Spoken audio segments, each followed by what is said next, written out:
Hi friends, Sahai மேரி kitchen வெண்டைக்காய் புளிக்குழம்பு செய்ய போகிறேன். வெண்டைக்காய் வந்து ஒரு 200 கிராம் இது மாதிரி வாஷ் பண்ணி கட் பண்ணி வச்சுருக்கேன். ஒரு தக்காளி, 10-15 சின்ன வெங்காயம் நறுக்கி வச்சுருக்கேன். கொஞ்சம் கருவேப்பிலை, இது ஒரு அரை ஸ்பூன் மிளகாத்தூள், அரை ஸ்பூனு சாம்பார் தூள், ஒரு ஸ்பூன் மல்லித்தூள். இது புளி வந்து இந்த அளவு நீங்கள் நெல்லிக்காய் சைஸில் கரைச்சி வச்சுக்கணும். தண்ணியில் ஓட்டிருக்கேன். ஒரு வடச்சட்டி வச்சு எண்ணெய் சூடானது ஒரு நான் தேவையான அளவு எண்ணெய் ஊற்றிக்குங்க. கடுகு ஒரு அரை ஸ்பூனு. கடுகு வெடிச்சது கடுகு வெடிச்சிருச்சு. வெங்காயம் போடணும்.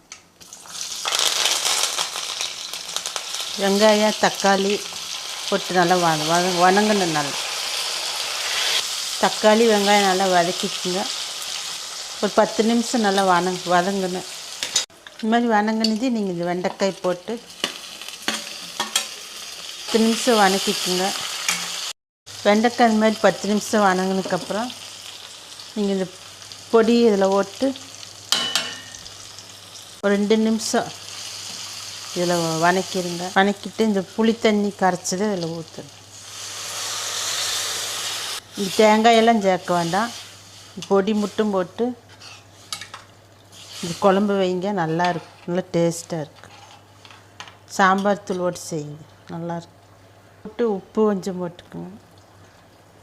மஞ்சத்தூள் ஒரு அரை ஸ்பூனு போட்டு நல்லா கொதித்து வெண்டைக்காய் வெந்து வரணும். அவ்வளோதான், வெண்டைக்காய் புளிக்குழம்பு ரெடி ஆயிடுச்சு. வெண்டைக்காயெல்லாம் நல்லா வெந்துருச்சு.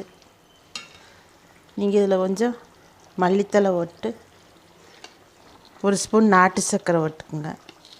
போட்டு ஒரு இலக்கு இறக்கிட்டு விட்டுருங்க. அவ்வளோதான், புளிக்குழம்பு ரெடி. வெண்டைக்காய் புளிக்குழம்பு ரெடி ஆயிடுச்சு. நீங்கள் இந்த மாதிரி செஞ்சு சாப்பிடுங்க, ஈஸியாக இருக்கும்.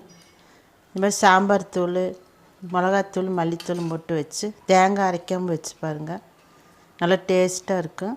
இது தோசைக்கு ரைஸ்க்கெல்லாம் நல்லாயிருக்கு, வச்சு சாப்பிடுங்க.